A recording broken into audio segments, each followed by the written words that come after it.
അവസരം ഈ ഭൂമിയിൽ തന്നതോർത്ത് ഞാൻ ദൈവത്തെ സ്തുതിക്കുന്നു. പ്രത്യേകമായി പാസ്റ്റർ ജോസഫ് മാത്യുവിനോടും സിസ്റ്റർ സന്ധ്യയോടും എൻ്റെ ഹൃദയം നിറഞ്ഞ നന്ദി അറിയിക്കുന്നു. പ്രത്യേകമായി ഇന്ന് ഈ സൂം മീറ്റിങ്ങിലുള്ള എല്ലാ പ്രിയപ്പെട്ടവരെയും സ്വർഗത്തിലെ ദൈവം ധാരാളമായി അനുഗ്രഹിക്കട്ടെ. ദൈവകൃപ കൂടെ ഇരിക്കട്ടെ.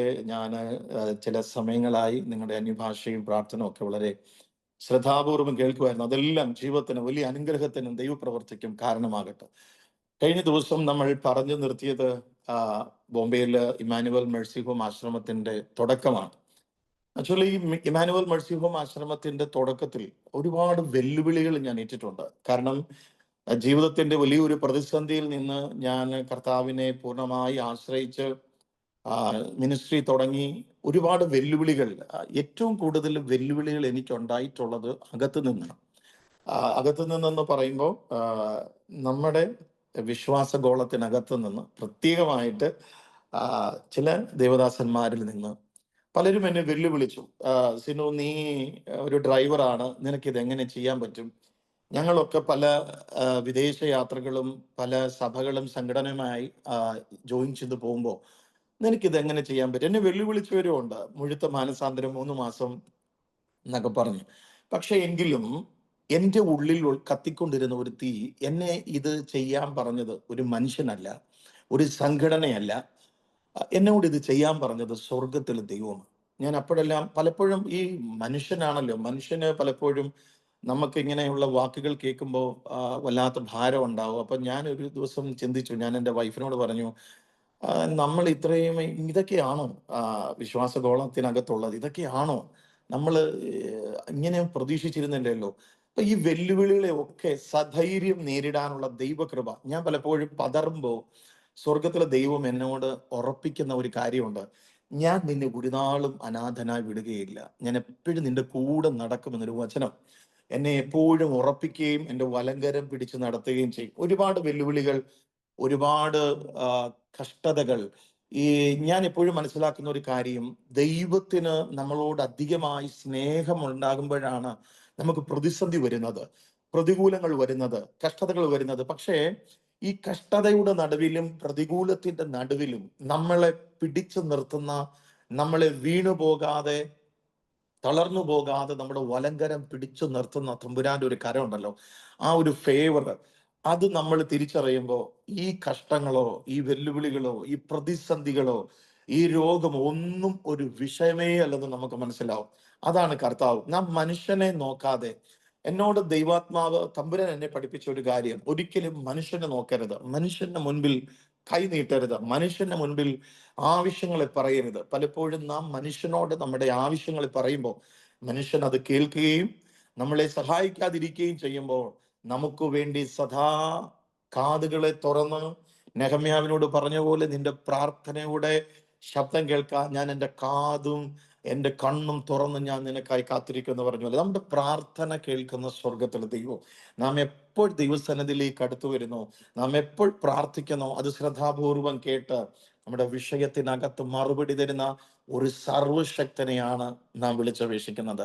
അതെന്റെ ജീവിതത്തിൽ ഒരു വലിയ എക്സ്പീരിയൻസാണ്. പ്രതിസന്ധിയുടെ നടുവിൽ വലിയ വെല്ലുവിളികൾ, ഈ വെല്ലുവിളികളും പ്രതിസന്ധികളും എന്നൊക്കെ പറയുമ്പോൾ ഒരു ചെറിയ ഒരു സംഗതി കൂടെ കടന്നു പോയ ഒരാളല്ല ഞാൻ. ഞങ്ങൾ മേഴ്സി ഹോമിന്റെ ആരംഭത്തിൽ ഗാവുകാർ, ഇവിടുത്തെ നാട്ടുകാര്, ഞാൻ HIV പിള്ളേരെയൊക്കെ നോക്കുന്നെന്ന് പറഞ്ഞിട്ട് വന്ന് ഞങ്ങളുടെ ഡോറ് ചവിട്ടി പൊളിച്ചു. അന്ന് എനിക്കൊരു ഓട്ടോറിക്ഷ ഉണ്ടായിരുന്നു. ആ ഓട്ടോറിക്ഷ ചവിട്ടി ഞണുക്കി ഞങ്ങളെ വെല്ലുവിളിച്ചു. ഞങ്ങളെല്ലാവരും അതിനകത്തിട്ട് കത്തിക്കും. അന്നൊന്നും ഞങ്ങളെ സഹായിക്കാനോ ഒരു നല്ല വാക്ക് പറയാനോ ഒരു മനുഷ്യനും ഇല്ല. അന്ന് ഞാനും എൻ്റെ ഭാര്യ, എൻ്റെ കൊച്ചുങ്ങളും, മേഴ്സി ഹോമിലെ കൊച്ചുങ്ങളും ഞങ്ങൾ ദൈവസന്നിധിയിൽ കതകടച്ചിരുന്ന് കരഞ്ഞു. ആ കരച്ചില് ഒരാഴ്ച കഴിഞ്ഞപ്പോൾ ഞങ്ങളുടെ കണ്ണാലെ ഞങ്ങൾ കണ്ടു. ഞങ്ങളെ വെല്ലുവിളിച്ച, ഞങ്ങളെ ഓടിച്ചു കളയാൻ ശ്രമിച്ച വ്യക്തിയെ ഞങ്ങളുടെ കണ്ണിൽ മുമ്പിൽ നിന്ന് സ്വർഗം ഓടിച്ചു കളയുന്നു കണ്ടു. ആ മനുഷ്യനെ, ആ വീട്ടുകാരെ തന്നെ ആ സൊസൈറ്റിക്കകത്ത് നിന്ന് തമ്പുരാൻ ഓടിച്ചു. അതിനുശേഷം അദ്ദേഹത്തിന് മനസ്സിലായി എന്നോട് ചെയ്തത് തെറ്റായിപ്പോയി. പിന്നീട് ഒരു ദിവസം അദ്ദേഹം എന്നോട് ക്ഷമയൊക്കെ ചോദിച്ചു. വാസ്തവമായി എനിക്ക് അദ്ദേഹത്തിനോട് ഒരു ദേഷ്യമില്ല. കാരണം ഇതെല്ലാം ജീവിതത്തിൽ നമ്മൾ ഒരു ശുശ്രൂഷയുമായി മുന്നോട്ട് പോകുമ്പോൾ, നമ്മൾ കർത്താവിന് വേണ്ടി നിൽക്കുമ്പോൾ പല വെല്ലുവിളികളും പ്രതിസന്ധികളും രോഗങ്ങളും കഷ്ടങ്ങളും ഒക്കെ ജീവിതത്തിൽ വരും. അതിനെയൊക്കെ ഓവർകം ചെയ്യാനുള്ള ദൈവകൃപ നമ്മുടെ മേൽ പകരുമ്പോൾ ഈ ലോകത്തിലെ കഷ്ടങ്ങളൊന്നും സാരമില്ലെന്നെണ്ണം. എന്തെല്ലാം പ്രതിസന്ധികൾ ഞങ്ങൾ അനുഭവിച്ചിട്ടുണ്ട്. രോഗങ്ങളായാലും ദുഃഖങ്ങളായാലും വെല്ലുവിളികളായാലും അരി മേടിക്കാൻ നിവൃത്തിയില്ലാതെ ഞാൻ രണ്ടാമത് ബദലി ഓടിയിട്ടുണ്ട്. ഒരു ദിവസം നമ്മുടെ കിച്ചണിൽ എല്ലാ സാധനങ്ങളും 11 കൊച്ചുങ്ങളുണ്ട്. കിച്ചണിൽ എല്ലാ സാധനങ്ങളും തീർന്നു. ഒരു നിവൃത്തിയില്ല, ഒരു വഴിയില്ല. എന്ത് ചെയ്യുമെന്നറിയാതെ മേഴ്സി ഹോം കുടുംബം ദൈവസന്നിധിയിൽ പ്രാർത്ഥിച്ചു. ഞങ്ങളുടെ കണ്ണാലെ ഞങ്ങൾ കണ്ടു. ഞങ്ങളുടെ പ്രാർത്ഥനയുടെ അവസാന ഭാഗത്തേക്ക് ഞങ്ങൾ വന്നപ്പോൾ സ്വർഗത്തിലെ അപ്പച്ചൻ ഞങ്ങളുടെ കിച്ചണിൽ ഇറങ്ങി.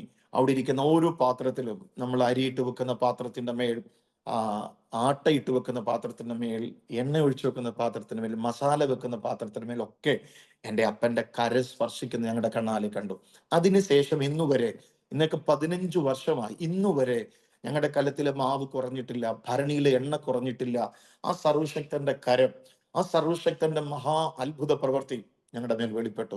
എൻ്റെ ഹൃദയത്തിലെ ഏറ്റവും വലിയ ആഗ്രഹമായിരുന്നു ഈ റോഡിൽ കിടക്കുന്ന ആൾക്കാരെ എടുത്ത് സംരക്ഷിക്കണം. ഇങ്ങനെയുള്ളവരെ കാണുമ്പോൾ എനിക്ക് ഭയങ്കര മനസ്സിന് വേദനയും ശരീരത്തിന് വല്ലാത്ത അസ്വസ്ഥതയും തോന്നും. ഇവരെ കാണുമ്പോൾ എൻ്റെ ദേഹത്തിലെ ശരീരത്തിലെ രോമങ്ങളെല്ലാം എഴുന്നേക്കും. ഈ റോഡിൽ കിടക്കുന്നവരെന്ന് ഉദ്ദേശിക്കുന്നത് ചിലപ്പോൾ അവർ വസ്ത്രമില്ലാതിരിക്കുന്നവരായിരിക്കും. അവരുടെ മുടിയൊക്കെ നീട്ടി വളർന്ന് അത് ചെട പിടിച്ച് നഖങ്ങളൊക്കെ വളർന്ന് അവര് ഈ വേസ്റ്റ് ബോക്സിൽ നിന്നായിരിക്കും അവരുടെ ഫുഡ് എടുത്ത് കഴിക്കുന്നത്. അങ്ങനെയുള്ളവരെ കാണുമ്പോൾ എനിക്ക് ഭയങ്കര ഹൃദയത്തിന് ഭാരമാണ്. ഒരു സൺഡേയില് ഞങ്ങൾ ദൈവസന്നിധിയിൽ വളരെ ആ, വളരെ ശക്തമായി ഞങ്ങൾ ആരാധിച്ചുകൊണ്ടിരിക്കുക. ആരാധിച്ചതിന്റെ അവസാന ഘട്ടത്തിലേക്ക് വന്നപ്പം വെളിയിൽ ഒരാള്, ഞങ്ങളുടെ മേഴ്സി ഹോമിന്റെ വെളിയിൽ ഒരാൾ നിന്ന് ഇങ്ങനെ നോക്കുന്നുണ്ട്, ഒരു പ്രായമുള്ള മനുഷ്യൻ. ആ മനുഷ്യൻ ഇങ്ങനെ നോക്കുക. അപ്പൊ ഞങ്ങൾ ആരാധന കഴിഞ്ഞപ്പോൾ ഞാൻ ജസ്റ്റ് വെളിയിലോട്ട് വന്നു. അപ്പം ഈ മനുഷ്യൻ എന്നോട് ചോദിച്ചു, ഞാനൊന്ന് അകത്തോട്ട് വന്നോട്ടെ. അപ്പൊ ഒരു മലയാളിയായിരുന്നു. ആ മനുഷ്യൻ അകത്തോട്ട് വന്നു. ഇവിടെ എന്താണ് നടക്കുന്നത്, എന്താണ് കാര്യം? ഞാൻ പറഞ്ഞു, ഇതേപോലെ ഞാനൊരു ആ, കുഞ്ഞുങ്ങളുടെ മേഴ്സി ഹോം ആശ്രമം നടത്തുന്ന ആളാണ്. പിന്നെ ആണെങ്കിൽ ഞങ്ങളുടെ പ്രയർ ആയിരുന്നു. ഇപ്പൊ എന്നോട് ചോദിച്ചു, ഇനി എന്താണ് പ്ലാൻ? അപ്പൊ കഴിഞ്ഞ ദിവസങ്ങളിലൊക്കെ ഈ തെരുവിൽ കിടക്കുന്ന ഈ ആൾക്കാരെ കാണുമ്പോൾ വല്ലാത്ത ഭാരമുള്ള ഞാൻ ഇന്നത്തെ ആരാധനയിൽ ഞങ്ങൾ ആ വിഷയം വെച്ച് പ്രാർത്ഥിച്ചുകൊണ്ടിരുന്ന. അപ്പൊ ആ മനുഷ്യൻ പറഞ്ഞു, ഞാൻ ആ മനുഷ്യനോട് പറഞ്ഞു, എൻ്റെ ഹൃദയത്തിൽ ഇങ്ങനെ ഒരു ആഗ്രഹമുണ്ട്, ഈ റോഡിൽ കിടക്കുന്ന ആൾക്കാരെ എടുത്ത് സംരക്ഷിക്കണമെന്ന്. അങ്ങനെ ആ മനുഷ്യൻ പറഞ്ഞു എന്നോട് വരാൻ. ഞാൻ ആ മനുഷ്യന്റെ പുറകെ പോയി. ഞങ്ങൾ താമസിക്കുന്ന റോ ഹൗസിന്റെ 3ാമത്തെ റോ ഹൗസ് അടഞ്ഞു കിടക്കുമായിരുന്നു. ഈ മനുഷ്യൻ അത് കൊണ്ട് കാണിച്ചിട്ട് അദ്ദേഹം തന്നെ അതിന്റെ ഡോറ് ചവിട്ടി പൊളിച്ച് എന്നെ അകത്ത് കാണിച്ചു. കാരണം 2004 ബോംബെയിൽ ഒരു വലിയ ഫ്ലഡ് ഉണ്ടായപ്പം ഈ ബിൽഡിങ്ങിനകത്തെല്ലാം വെള്ളം കയറിയതാണ്. അപ്പൊ അന്ന് വെള്ളം കയറി അതേപോലെ മണലും ചെളിയും ഒക്കെ നിറഞ്ഞ് കിടക്കുന്ന ഒരു വീട്. ഈ വീട്, ഇതിന്റെ കതവ് പൊളിച്ചിട്ട് എന്നോട് പറഞ്ഞു, ഇത് എന്റെ വീടാ, താങ്കൾക്ക് ഇതിനകത്ത് എന്ത് വേണമെങ്കിലും ചെയ്യാം. പുള്ളി പാലക്കാട്ടുകാരൻ, ഒരു പട്ടര. പുള്ളി എന്നോട് പറഞ്ഞു, താങ്കൾക്ക് ഇതിനകത്ത് എന്ത് വേണമെങ്കിലും ചെയ്യാം. എനിക്ക് മാസം വാടക തന്നാൽ മതി, ഡിപ്പോസിറ്റ് ഒന്നും വേണ്ട. അപ്പൊ ഇത് വളരെ ഒരു ഹൊറബിളായിട്ട് കിടക്കുന്ന ഒരു വീടാ. ഇതിനകത്ത് ഒത്തിരി പണി ചെയ്യണം, അതിൽ പെയിന്റ് അടിക്കണം, അത് ആദ്യം അതിനകത്ത് മണൽ മാറ്റണം, കഴുകണം. അപ്പൊ ഞാൻ പറഞ്ഞു, നിശ്ചയമായിട്ടും ചെയ്യാം. ഞാനും മേഴ്സി ഹോം കുടുംബവും കൊച്ചുങ്ങളും ഒക്കെ ചേർന്ന് ഞങ്ങള് ഇത് തേച്ച് കഴുകി ഞങ്ങൾ തന്നെ പെയിന്റ് അടിച്ച്, ഞാൻ തന്നെ പെയിന്റ് അടിച്ച് അതിന്റെ കതവൊക്കെ മാറിയിട്ടിട്ട് ഞങ്ങൾ അതിനകത്തിരുന്ന് പ്രാർത്ഥിച്ചു. നോക്കണേ, ദൈവത്തിന്റെ മഹാപ്രവൃത്തി. ദൈവം അത്ഭുതം ചെയ്യുമ്പോൾ അത് സമൃദ്ധിയായിട്ട് ചെയ്യുന്ന കർത്താവ്. അപ്പൊ എന്റെ ഏറ്റവും വലിയ ആഗ്രഹം, അതിനകത്ത് ഒരു 12 ബെഡ് ഇടണം. 12 ബെഡ്, അത് 3x6 ബെഡ് വേണം. അതിനകത്ത് ഫാൻ, അതിന് ട്യൂബ്, ഇതിന്റെ എല്ലാം കൂടെ ഞാനൊരു എസ്റ്റിമേറ്റ് എടുത്തപ്പോൾ അന്നത്തെ കാലത്ത്, ഞാൻ ഈ 2013 കാര്യം പറഞ്ഞത്, അന്ന് ഏതാണ്ട് 95,000 രൂപ അതിന് എക്സ്പെൻസ് ആവും. ഞങ്ങൾ ആവശ്യം വെച്ച് ദൈവസന്നിധി പ്രാർത്ഥിച്ചു. അപ്പം പിന്നെ പേഷ്യന്റ് വേണം, റോഡിൽ നിന്ന് ആളെ എടുക്കണം, അത് എങ്ങനെ എടുക്കും, ഒരു ഐഡിയ ഇല്ലാതിരിക്കുക. അപ്പൊ ഞങ്ങൾ ഇങ്ങനെ ഈ വിഷയം വെച്ച് പ്രാർത്ഥിച്ചപ്പോ എൻ്റെ ഒരു സ്നേഹിതന്, പാസ്റ്റർ തോമസ് മുല്ലയ്ക്കൽ, പുള്ളി കുറെ നാൾ ബോംബെയിലുണ്ടായിരുന്നു. ഇപ്പം പുള്ളി എനിക്ക് തോന്നുന്നു ഡാലസിൽ തന്നെയുണ്ട്. തോമസ് മുല്ലയ്ക്കൽ പാസ്റ്റർ എൻ്റെ ഒരു സ്നേഹിതനാണ്. പുള്ളി ബോംബെയിലുണ്ടായിരുന്നു കുറച്ച് നാൾ. അപ്പം ഇദ്ദേഹം ഒരു ദിവസം എന്നെ വിസിറ്റ് ചെയ്തപ്പോൾ, ഞങ്ങൾ ഉപവാസത്തോടെ ഇരിക്കുന്ന ഒരു സമയമാണ്. അപ്പൊ എന്നോട് ചോദിച്ചു, എന്താണ് അടുത്ത സ്റ്റെപ്പ്? ഞാൻ പറഞ്ഞു, പാസ്റ്റർ ഇന്ന പോലെ ഒരു കാര്യമുണ്ട്, ഞങ്ങള് ഇവിടെ ഞങ്ങൾക്കൊരു വീട് കിട്ടി, ഞങ്ങളിങ്ങനെ തെരുവിൽ കിടക്കുന്ന ആൾക്കാരെ എടുത്ത് സംരക്ഷിക്കാനുള്ള കാര്യങ്ങളും പദ്ധതികളുമായിട്ട് ദിവസസന്നിധി പ്രാർത്ഥിക്കുക. അപ്പൊ പുള്ളി ആ റൂമെല്ലാം വന്ന് കണ്ടു. അപ്പൊ എന്നോട് ചോദിച്ചു, നിങ്ങളിതിന് ഇതിന്റെ കണക്കുകൾ എടുത്തിട്ടുണ്ടോ, എസ്റ്റിമേറ്റ് ഉണ്ടോ? ഞാൻ പറഞ്ഞു, ഏകദേശം ഒരു 95,000 രൂപയോളം ആകും. അപ്പം ഈ പറഞ്ഞിട്ട് ഈ മനുഷ്യൻ പോയി. ഒരു 3 ദിവസം കഴിഞ്ഞപ്പോൾ എന്നോട് പറഞ്ഞു, പാസ്റ്റർ എൻ്റെ വീട് വരെ ഒന്ന് വരണം. ഞാൻ ഒരു വൈകുന്നേരമായപ്പം തോമസ് പാസ്റ്റർ ഓൾഡ് പനവേലിലെ പുള്ളി താമസിക്കുന്നത്, ഞാൻ അദ്ദേഹത്തിന്റെ വീട്ടിൽ ചെന്നു. വീട്ടിൽ ചെന്ന് ഞങ്ങൾ കുറേ നേരം സംസാരിച്ചു. എന്നോട് പറഞ്ഞു ഒന്ന് പ്രാർത്ഥിക്കും. ഞാൻ പ്രാർത്ഥിച്ചു. എൻ്റെ കയ്യിൽ ഒരു എംവലപ്പ് തന്നു. സത്യം പറഞ്ഞാൽ ഞാൻ ആ എംവലപ്പ് മേടിച്ചിട്ട് ഞാൻ വന്നു. ഞാൻ ഒരിക്കലും ഒന്നും എക്സ്പെക്ട് ചെയ്തിട്ടല്ല അവിടെ പോയത്. ആ എംവലപ്പ് തന്നിട്ട് ഞാൻ ഈ എംവലപ്പം കൊണ്ട് മേഴ്സി ഹോമിൽ വന്നു. ഞാനും എൻ്റെ വൈഫും.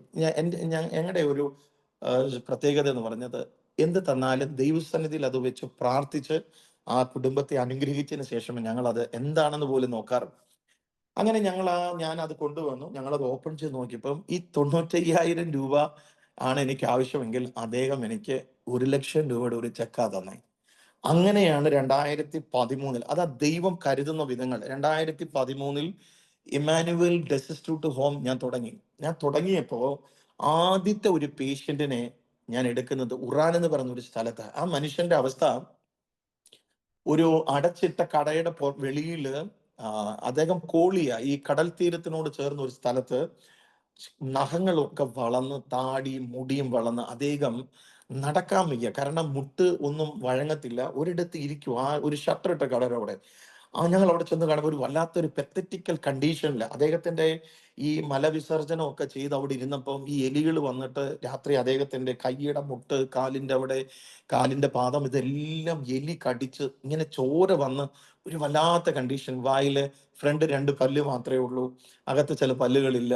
ഒരു വല്ലാത്ത സിറ്റുവേഷൻ ഇരിക്കുന്ന മനുഷ്യനെ ഞങ്ങൾ എടുത്തു. ഞാൻ ഇതെടുത്ത്, അന്ന് നമുക്ക് ആംബുലൻസ് ഇല്ല, ഒന്നുമില്ല. ഈ മനുഷ്യനെ ഞാൻ തോളിയിലെടുത്ത്, ആക്ച്വലി ഞാൻ മേഴ്സി ഹോമിലെ ആദ്യത്തെ ആംബുലൻസ് ഞാൻ തന്നെ. ഈ മനുഷ്യനെ തോളയിലെടുത്ത് ഞങ്ങൾ റോഡിൽ കൊണ്ടുവന്നിട്ട് ഞങ്ങൾ ഒരു കാറിനകത്ത് കയറ്റി MGM എന്ന് പറയുന്ന ഒരു ഹോസ്പിറ്റലിൽ കൊണ്ടുവന്നു. നവി മുംബൈയിലെ കാർഗറിലുള്ള ആ ഒരു ഹോസ്പിറ്റലിൽ കൊണ്ടുവന്നപ്പം ഈ മനുഷ്യന് കണ്ടിന്യൂ ലൂസ് മോഷൻ ഉണ്ട്. അപ്പൊ ഡോക്ടറുടെ ക്യാബിനിൽ ഇദ്ദേഹത്തെ ഞാൻ കൊണ്ട് കയറുമ്പോൾ ഇദ്ദേഹം അവിടെ എല്ലാം അതുമായി കണ്ടിന്യൂ ഇങ്ങനെ വയറിന് ഇങ്ങനെ പൊക്കൊണ്ടേയിരിക്കുക. ഗ്ലൗസ് ഇല്ല, ഞങ്ങൾ മാസ്ക് വെച്ചിട്ടില്ല. അപ്പം ഈ ഡോക്ടറുടെ ക്യാബിനിൽ ഇദ്ദേഹം മലവിസർജനം ചെയ്യാതിരിക്കുക ഞാൻ എൻ്റെ കൈ കൊണ്ട് അത് എടുത്തു കോരി. അന്ന് ഡോക്ടർ ഞങ്ങളെ ഓടിച്ചു. ആക്ച്വലി ഒരു മനുഷ്യനെ ഹോസ്പിറ്റലിൽ കൊണ്ടെത്തിക്കുമ്പം പ്രാഥമിക ട്രീറ്റ്മെന്റ് ചെയ്തിട്ട് വേണം, ഒന്ന് കഴുകി തുടച്ച് വേണം അവിടെ കൊണ്ട് ചെല്ലാൻ. അത് നമുക്കറിയത്തില്ല. ആദ്യം നമ്മൾ ഹോസ്പിറ്റലിൽ കൊണ്ടുപോയി മനുഷ്യന്റെ കണ്ടീഷൻ കൊണ്ട്. അന്ന് എന്നെ അവിടുന്ന് ഓടിച്ചു. എന്നോട് പറഞ്ഞു, മേലാൽ ഇങ്ങനെ ആളെ കൊണ്ട് ഇങ്ങ് വന്നേക്കരുത്. അന്ന് ഞാനും എൻ്റെ വൈഫും ഞങ്ങൾ ആ ഹോസ്പിറ്റലിൽ നിന്ന് ഒരു തീരുമാനമെടുത്തു. ഇനി ഞങ്ങൾ ഒരു പേഷ്യന്റിനെ റോഡിൽ നിന്ന് എടുത്താൽ ഞങ്ങൾ അവരുടെ ആദ്യം ഫസ്റ്റ് എയ്ഡ് ചെയ്തിട്ട് രണ്ടാമത് ഞങ്ങൾ ഈ ഡോക്ടറെ കാണിക്കുമെന്ന്. അതിനുശേഷം ആ മനുഷ്യനെ ഞങ്ങൾ കൊണ്ടുവന്നു. ആദ്യം നഖം വെട്ടി, ഷേവ് ചെയ്തു, മുടി വെട്ടി, കുളിപ്പിച്ചു. ഞങ്ങൾ നല്ല വസ്ത്രം കൊടുത്തു, അദ്ദേഹത്തിന് വേണ്ടി പ്രാർത്ഥിച്ചു, ഫുഡ് കൊടുത്തു. ആ ഒരു സംഭവം തന്നെ ആ മനുഷ്യന്റെ പകുതി അസുഖം മാറി. അതാണ് ഞങ്ങളുടെ ആദ്യത്തെ പേഷ്യന്റ്. ഇങ്ങനെ അതേപോലത്തെ പെത്തറ്റിക് കണ്ടീഷനായിട്ടുള്ള തെരുവിൽ കിടക്കുന്ന, ചുമന്ന തെരുവിലുള്ള ബസ് ഡിപ്പോയ്ക്കകത്ത്, റെയിൽവേ സ്റ്റേഷനില്, റോഡില്, ബ്രിഡ്ജിനടിയിൽ കിടക്കുന്ന പുഴുവരിച്ച, ചിലവരുടെ കയ്യിലും കാലിലും ഒക്കെ കെട്ടുകളുണ്ടാവും മുറിവിന്റെ.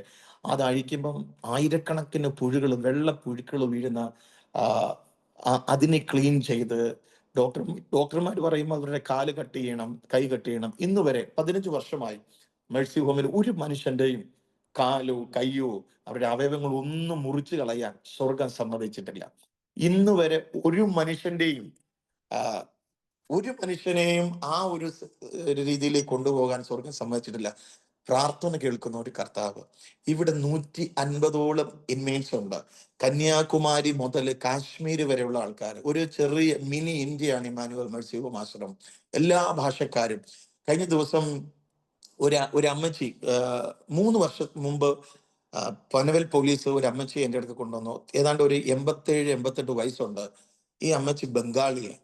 ആക്ച്വലി ഈ അമ്മച്ചി ഇവിടെ താമസിച്ചത് വളരെ ആസ്വദിച്ച, വലിയ പ്രശ്നങ്ങളിൽ അകപ്പെട്ട് മക്കൾ ആരോ ട്രെയിനിൽ കയറ്റി വിട്ട് ബോംബെ വന്നിറങ്ങിയ ഒരു അമ്മച്ചിയാണ്. ആ അമ്മച്ചിയുടെ ജീവിതത്തിൽ എന്തൊക്കെയോ വലിയ ട്രാജഡികളുണ്ട്. പക്ഷെ ഇവരുടെ ഭാഷ ബംഗാളി ഭാഷ ആയതുകൊണ്ട് എല്ലാം നമുക്കറിയത്തില്ല. പക്ഷെ ഇവിടെ ഒരു ഗസ്റ്റ് ഇവിടെ വന്നാൽ ഈ അമ്മച്ചി എന്നെ കെട്ടിപ്പിടിച്ചിട്ട് പറയും, ഇതെന്റെ മോനാണ്. എൻ്റെ ഭാര്യയോട് പറയും, ആ ഭാര്യയെ കാണിച്ചിട്ട് പറയും, ഇതെന്റെ മരുമകളാണ്. വളരെ ആസ്വദിച്ച് വളരെ സ്നേഹത്തോടെ ഇതിനകത്ത് താമസിച്ച ആ ഒരു അമ്മച്ചി കഴിഞ്ഞ തിങ്കളാഴ്ചയുടെ അന്ന് ഞങ്ങളെ വിട്ടുപോയി. കഴിഞ്ഞ ദിവസം MGM ഹോസ്പിറ്റലിൽ നിന്ന്, ആക്ച്വലി ബോംബെയിലെ ഒട്ടുമിക്ക ഹോസ്പിറ്റലിൽ നിന്നും മേഴ്സി ഹോമിലേക്ക് പേഷ്യന്റിനെ റെഫർ ചെയ്യാറുണ്ട്. MGM-ന്ന് DY പട്ടേൽ ഹോസ്പിറ്റല്, താലൂക്ക് ഹോസ്പിറ്റലുകള്, ബോംബെയിലെ ഒട്ടുമിക്ക ഹോസ്പിറ്റലുകളിൽ നിന്നും പലരും ഹോസ്പിറ്റലിൽ കൊണ്ട് അഡ്മിറ്റ് ചെയ്തിട്ട് വിട്ടേച്ച് പോകും. അവർക്ക് പിന്നീട് അവരെ ഡിസ്ചാർജ് ചെയ്ത് കൊണ്ടുപോകാനോ വീട്ടുകാരെ ഏറ്റെടുക്കാനോ തയ്യാറാകാത്ത ഒത്തിരി പേരുണ്ട്. അങ്ങനെയുള്ളവരൊക്കെ മേഴ്സി ഹോമിലാണ് റെഫർ ചെയ്യുന്നത്. അങ്ങനെയുള്ളവരൊക്കെ ഞങ്ങൾ ഇരുകരം നീട്ടി സ്വീകരിക്കാറുണ്ട്. ഇവിടെ വന്ന് അസ്ഥി, അവരുടെ മാംസം ഉണങ്ങി അസ്ഥിയിൽ ഒട്ടി എഴുന്നേറ്റ് നടക്കാൻ പറ്റാത്ത, ഒരു പക്ഷേ ഡോക്ടർ നമ്മൾക്ക് കണ്ടാൽ തന്നെ മനസ്സിലാവും ഇദ്ദേഹം അല്ലെങ്കിൽ ഈ ആന്റി, ഈ അമ്മച്ചി അധിക നാൾ ജീവിക്കത്തില്ല. ഒരു ദിവസം ഒരു കാന്തേശ്വർ പോലീസ് ഒരു ആന്റിയെ, ഒരു സ്ത്രീയെ നമ്മുടെ അടുക്ക കൊണ്ടുവന്നു. ആ പുള്ളിക്കാരത്തിയുടെ തല, നെറ്റി വെട്ടിപ്പൊളിച്ചു. ബ്രെയിൻ ഇരുന്ന് അനങ്ങ് നമുക്ക് കാണാം. ശരീരം മുഴുവനും വെട്ടിയ പാടുകളാ. ഇതെല്ലാം പഴുത്തു. അവർക്ക് മാനസിക പ്രശ്നം, നേപ്പാളി സ്ത്രീയാണ്, അവർക്ക് മാനസിക പ്രശ്നമാണ്. അവരിങ്ങനെ തല കുനിക്കുമ്പോൾ തലയ്ക്കകത്ത് നിന്ന്, നെറ്റിയുടെ അകത്ത് നിന്ന് പുഴുവും പഴുപ്പും താഴെ വീഴും.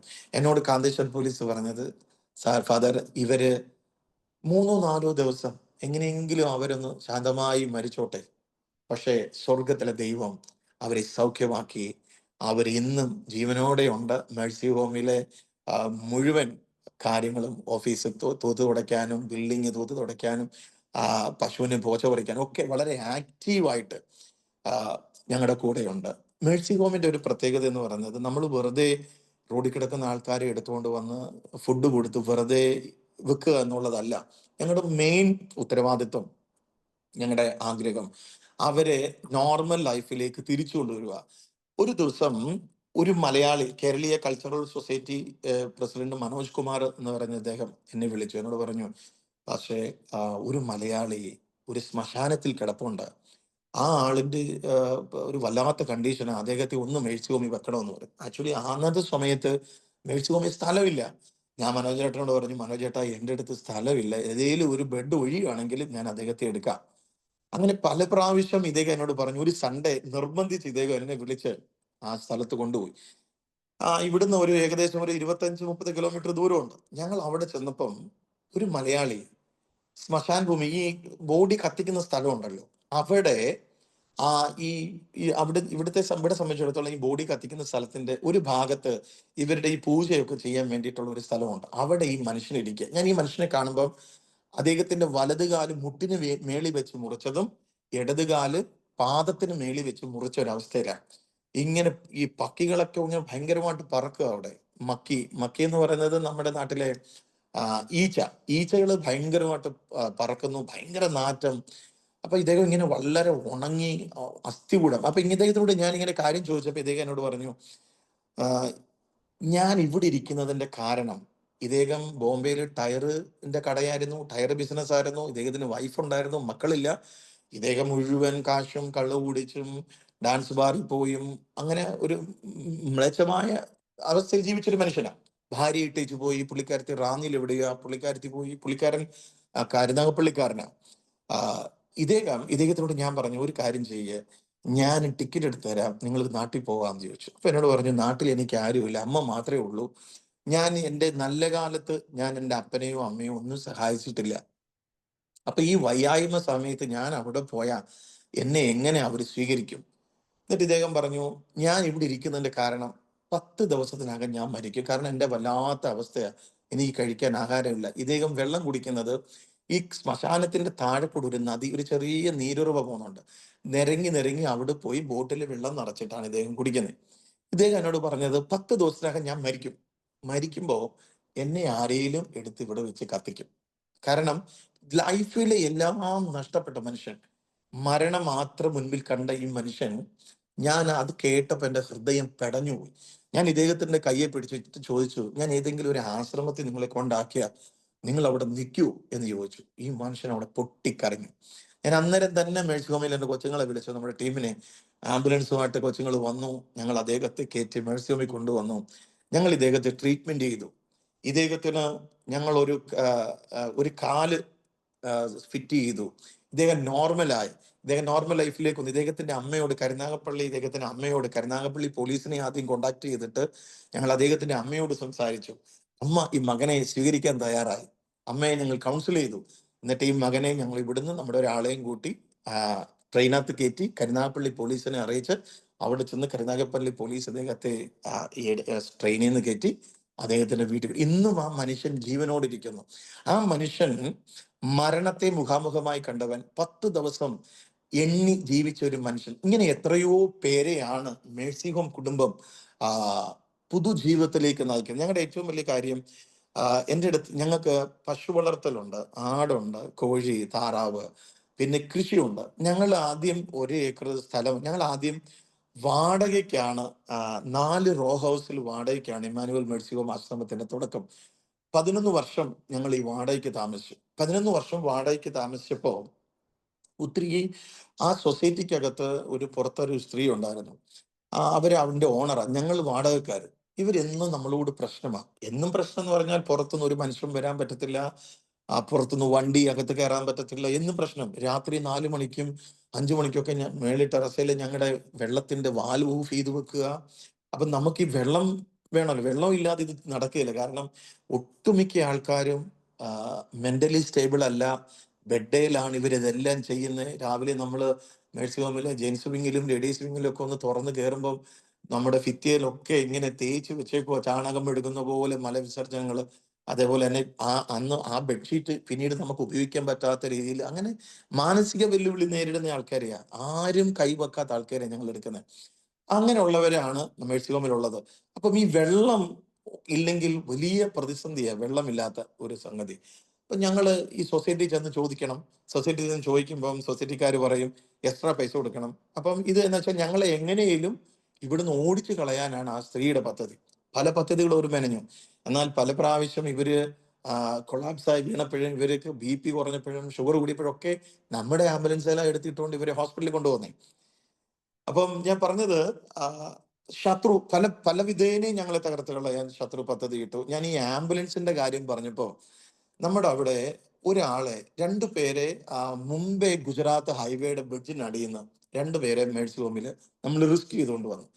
റിസ്ക് ചെയ്തുകൊണ്ട് വന്നപ്പം ഇവരെല്ലാം ഒരു മനുഷ്യന് ഒരു 6 അടി പൊക്കമുണ്ട്. അദ്ദേഹത്തിന്റെ ശരീരത്തെ ഒട്ടും മാംസമില്ല, സ്കഡന, അസ്ഥികൂടം മാത്രം. ഒരാൾ അജാനബാഹുവായ ഒരു മനുഷ്യൻ, മുടിയൊക്കെ വളർത്തി ജട പിടിച്ച മനുഷ്യൻ. അദ്ദേഹത്തെ കണ്ടാൽ നമുക്ക് പേടിയാവും.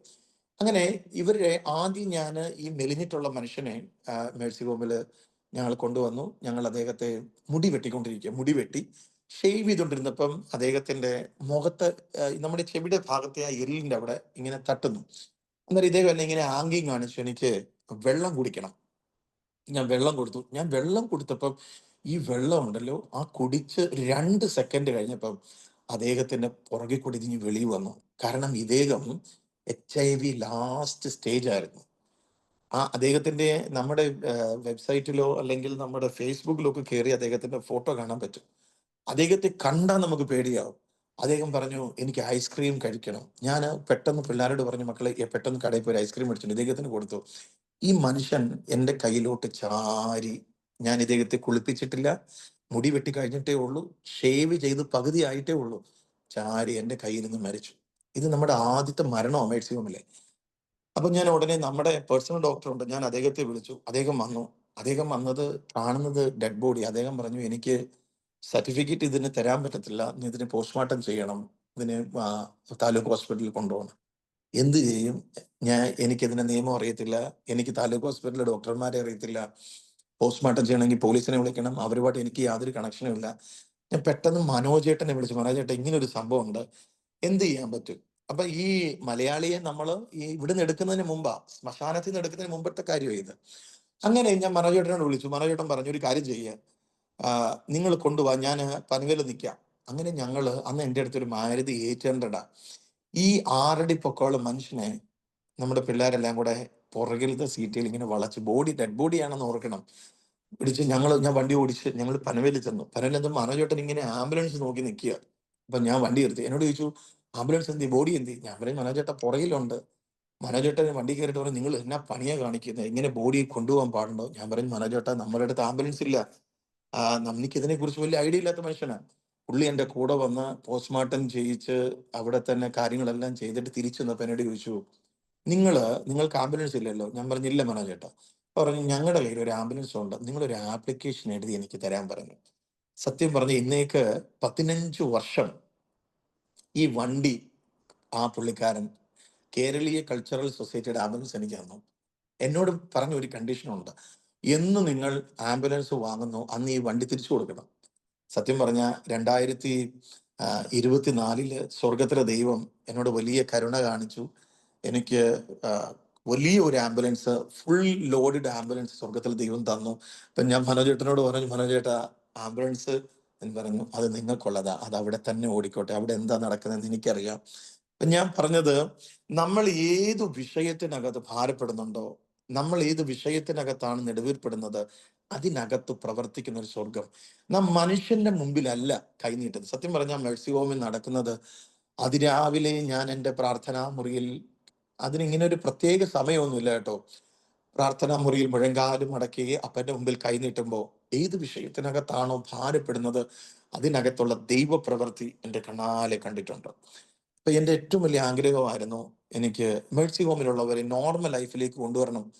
അപ്പം ഈ ഇപ്പോഴുള്ള സ്ഥലത്ത് ഞങ്ങൾ ആദ്യം താമസിച്ചുകൊണ്ടിരുന്ന ഈ റോ ഹൗസിൽ നമുക്ക് ഇവരെ ഒന്നും അവർക്ക് അവർ അവരുടെ നോർമൽ ലൈഫിലേക്ക് കൊണ്ടുവരാൻ പറ്റിയ, ആക്ടിവിറ്റീസ് ചെയ്യാൻ പറ്റിയ ഒരു സ്പേസും ഇല്ലാത്തൊരു സ്ഥലമായിരുന്നു. അങ്ങനെ ഈ 2019 ലാസ്റ്റ് സൺഡേയില് ആ സ്ത്രീ ഞായറാഴ്ച ആരാധന കഴിഞ്ഞപ്പം എൻ്റെ കയ്യിൽ ഒരു ലെറ്റർ കൊണ്ട് തന്നിട്ട് പറഞ്ഞു, ഇത് സൊസൈറ്റി റെസൊല്യൂഷൻ പാസ് ചെയ്ത നിങ്ങള് ഇവിടുത്തെ റോ ഹൗസിലെല്ലാം ഒഴിയണം, അത് നിങ്ങളുടെ ഓണേഴ്സിനും ഹൗസ് ഓണേഴ്സിനും ഞങ്ങൾ ഈ ലെറ്റർ കൊടുത്തിട്ടുണ്ട്. സത്യം പറഞ്ഞാൽ അല്ലെ, അന്ന് മേഴ്സി ഹോമിൽ 85ഓളം ഇൻമേറ്റ്സ് ഉണ്ട്. ഈ ലെറ്റർ എൻ്റെ കൈ കിട്ടിയപ്പോൾ ഞാൻ പൊട്ടിക്കരഞ്ഞു. ഞാൻ കർത്താവിന്റെ സ്ഥലം നെടുമ്പാട് വീണ് കരഞ്ഞപ്പ, ഞാൻ ഇവരെയും കൊണ്ട് എവിടെ പോവും? ഇത്രയും പേരെ അക്കോമഡേറ്റ് ചെയ്യാനുള്ള ഒരു ബിൽഡിംഗ് എടുക്കാനുള്ള കപ്പാസിറ്റി എൻ്റെ അടുത്തില്ല, സ്ഥലം മേടിക്കാനുള്ള കപ്പാസിറ്റി എൻ്റെ അടുത്തില്ല, ഞാൻ എന്ത് ചെയ്യും? ദൈവസ്ഥനെ നിലവിളിച്ചു പ്രാർത്ഥിച്ചു. അപ്പൊ എനിക്ക് 3 മാസത്തെ സമയം ഇവർ തന്നിട്ടുണ്ട്. ഞാൻ പ്രാർത്ഥിച്ചപ്പോൾ പരിശുദ്ധാത്മാവ്, ആക്ച്വലി എൻ്റെ വൈഫ്, ഞാൻ നേരത്തെ പറഞ്ഞ പോലെ ഹിന്ദു ബാക്ക്ഗ്രൗണ്ടിൽ നിന്ന് വിശ്വാസത്തിൽ വന്നതാ. ഇദ്ദേഹം സത്യം പറഞ്ഞ ഞാൻ ഒരു പ്രവാചകന്റെയും എടുത്ത് പോകാറില്ല. കാരണം എന്നോടുള്ള ദൂതുകള്, മേഴ്സി ഹോമിനോടുള്ള ദൂതുകള്, മുൻപോട്ടുള്ള പ്രതിസന്ധി, എന്ത് ലൈഫിൽ സംഭവിക്കാൻ പോകുന്നു അത് മുഴുവനും കർത്താവിന്റെ ദാസിയിലൂടെ ദൈവത്തിന്റെ ആത്മാവ് എന്നെ കേൾപ്പിക്കാറുണ്ട്.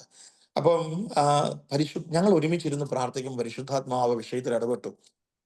കർത്താവ് പരിശുദ്ധാത്മാവ് പറഞ്ഞു, 2019 നീ സ്ഥലത്തെ കുറിച്ച് സംസാരിക്കും, 2020 ഞാൻ നിനക്ക് സ്ഥലം തരും, നീ അത് എഴുതും, 2021 നീ അവിടെ ഷിഫ്റ്റ് ആവും. ഞാൻ ആശയ്ക്ക് വിരോധമായ ആശയോടെ അബ്രഹാം ദൈവസന്നിധിയിൽ വിശ്വസിച്ച പോലെ ഞാൻ വിശ്വസിച്ച് ആമ്യം പറഞ്ഞു പ്രാർത്ഥിച്ചു. 2019 ഈ ലെറ്റർ എൻ്റെ കൈ കിട്ടുമ്പോൾ ഞാൻ ദൈവസ്ഥനെ ഒത്തിരി ഭാരപ്പെട്ടു. എന്ത് ചെയ്യും? ഒരു വഴിയില്ല എൻ്റെ മുമ്പിൽ, ഒരു ബാങ്ക് ബാലൻസ് ഇല്ല, അല്ലെങ്കിൽ എന്നെ ഒരാള് സഹായിക്കാമെന്നില്ല, ഒന്നുമില്ല, ബ്ലാങ്ക് ആ ഫ്രണ്ടില്. പക്ഷെ ദൈവസന്നിധി പ്രാർത്ഥിച്ചു. കർത്താവിനോട് പറഞ്ഞു, ഇതൊക്കെ ഞാൻ ചെയ്യാം, 2019 നീ സ്ഥലത്തെ കുറിച്ച് ചർച്ച ചെയ്യും, 2020 നിനക്ക് ഞാൻ സ്ഥലം തരും, നീ 2021 അവിടെ ഷിഫ്റ്റ് ആവും. ഞാൻ പ്രാർത്ഥിച്ചു. അപ്പം ഇപ്പോൾ ഞങ്ങൾ സ്ഥലം മേടിച്ചിരിക്കുന്ന സ്ഥലത്തെ ഒരു സർപ്പഞ്ച് ഉണ്ട്. സർപ്പഞ്ച് എന്ന് പറഞ്ഞ പഞ്ചായത്ത് പ്രസിഡന്റ്.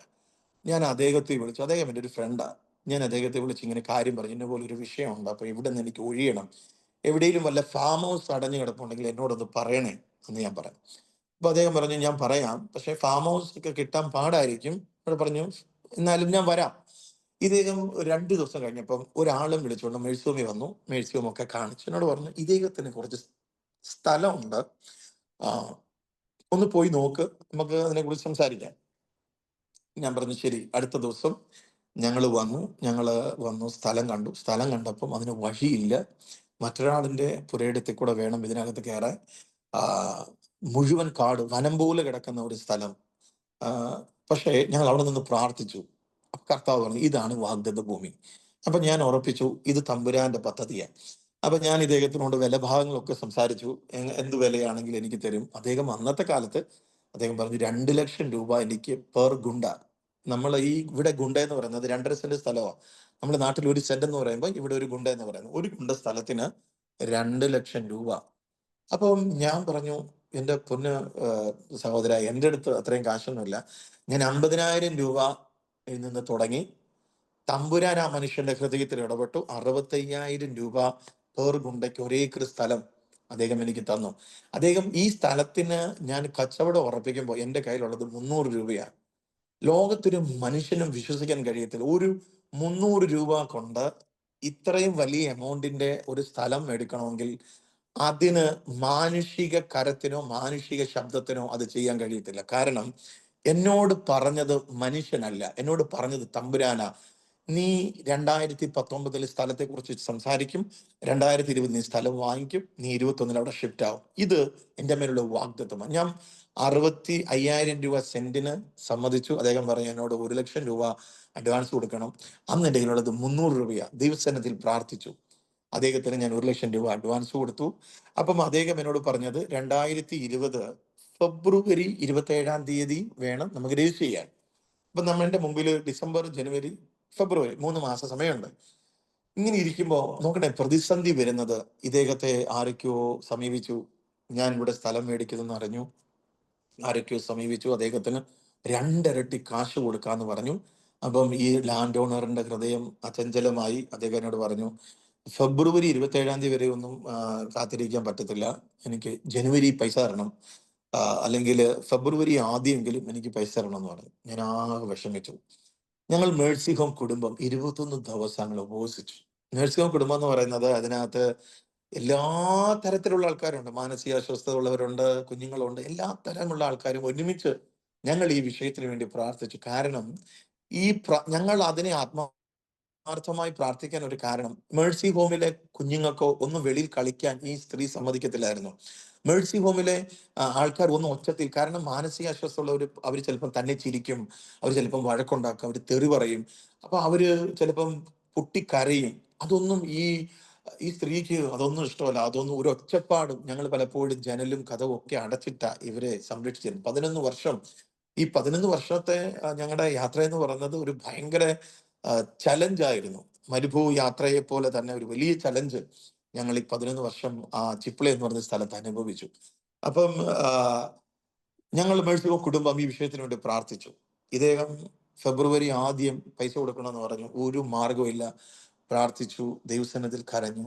ഇദ്ദേഹം ഫെബ്രുവരി 17 രണ്ടാമത്തെ ഡേറ്റ് പറഞ്ഞെങ്കിൽ ഫെബ്രുവരി 15 ഈ പൈസ കൊടുത്ത് സ്വർഗത്തിലെ ദൈവം ഞങ്ങൾക്ക് ഇത് രജിസ്റ്റർ ചെയ്തു തന്നു. ഇതെങ്ങനെ സംഭവിച്ചത്? ഒരു പൈസയും കയ്യിലില്ലാത്ത എൻ്റെ കയ്യിൽ തമ്പുരാന്റെ കരം. പലപ്പോഴും പ്രതിസന്ധികൾ വന്നു, ഞങ്ങൾ ഭാരപ്പെട്ടു, നടക്കത്തില്ലെന്ന് വിചാരിച്ചു. പക്ഷെ വാഗ്ദത്തം ചെയ്ത കർത്താവ് വിശ്വസ്തനാ. അവൻ ഒരിക്കലും വാക്ക് മാറത്തില്ല. അവൻ വാക്ക് പറഞ്ഞാൽ മാറുന്ന ദൈവമല്ല. അവൻ നമ്മളെ ബലപ്പെടുത്തും. ഒരു പക്ഷേ ആ തക്ക സമയത്തായിരിക്കും ദൈവത്തിന്റെ കരം ചലിക്കുന്നത്. നേരത്തെയും തരുത്തില്ല, ലേറ്റായിട്ടും തരുത്തില്ല. ആ സമയത്ത് തമ്പുരാന്റെ കരം ചലിച്ചു. അങ്ങനെ ഞങ്ങൾ ആദ്യം ഒരേക്കർ സ്ഥലം മേടിച്ചു. ഒരേക്കർ സ്ഥലം മേടിച്ചിട്ട് മേഴ്സിഹോം കുടുംബം വന്ന് കാട് വെട്ടി, ഞങ്ങൾ ഇവിടെ എല്ലാം വെട്ടിത്തെളിച്ച് JCB കൊണ്ട് മണ്ണ് നിരത്തി. ഞങ്ങൾ ആദ്യമേ ഒരു പൈസ പോലും എൻ്റെ കയ്യിലില്ല. അന്ന് കൊറോണയുടെ സമയം 2020, ഭയങ്കര കൊറോണയുടെ സമയത്തും ഇവിടെ മേഴ്സി ഹോമിന്റെ പണി നടക്കുന്നു. പുറത്ത് കൽമഴ പെയ്യുമ്പോഴും ഇത്രയും പ്രതിസന്ധി, കൺസ്ട്രക്ഷൻ സകലതും എല്ലാ സ്ഥലത്തും നിന്നു. എല്ലാ കടകളും അടച്ചിട്ടു, റോഡുകൾ ബ്ലോക്ക് ചെയ്യപ്പെട്ടു. ആ സമയത്ത് മുഴുവനും മേഴ്സി ഹോമിന്റെ പണി ഈ സ്ഥലത്ത് നടക്കുന്നു. കർത്താവ് പറഞ്ഞു 2021 ഇങ്ങോട്ട് ഷിഫ്റ്റ് ആവും. 2021 തമ്പുരാൻ ഞങ്ങളെ ഷിഫ്റ്റ് ആക്കി. അന്ന് ജനലൊന്നും ഇല്ല, വാതിലുകളില്ല, പിന്നാണെങ്കിൽ സാരി വലിച്ചു കെട്ടിയ ജനല്, മേക്കൂരയുണ്ട്, ബാത്റൂമും ഉണ്ടാക്കി, താഴെ ടൈലൊന്നും ഇട്ടിട്ടില്ല. ഞാനിങ്ങനെ ആണുങ്ങളുടെ വിങ്ങിന്റെ അവിടെ താഴെ സിമെന്റ് ഇട്ടുകൊണ്ടിരിക്കുമ്പോൾ ഏറ്റവും കൂടുതൽ പണി ഞങ്ങൾ തന്നെ ചെയ്തത്. മേഴ്സി ഹോമില് ഞാനും കുഞ്ഞുങ്ങളും ഒക്കെ ചേർന്ന്, എല്ലാവരും കൂടെ ചേർന്ന്. എനിക്ക് വെൽഡ് ചെയ്യാൻ അറിയില്ല. ഇവിടുത്തെ ഒട്ടുമിക്ക ജനലും ഗ്രില്ലുകളും ഒക്കെ വെൽഡ് ചെയ്തത് ഞാനാ. മുഖമൊക്കെ കരിഞ്ഞു, കയ്യിലൊക്കെ വെൽഡിങ് റാഡ് കത്തി വീണു. ഒത്തിരി നമ്മളൊരു കോൺട്രാക്ടറോട് ചോദിക്കുക, അല്ലെങ്കിൽ ഒരു വെൽഡറോട് പറയുക, ഇതിന് ജനല് 2,00,000 രൂപ, 3,00,000 രൂപ. അന്നൊക്കെ ഈ 3,00,000 ഒക്കെ എഴുതി കാണിക്കാനേ പറ്റൂ.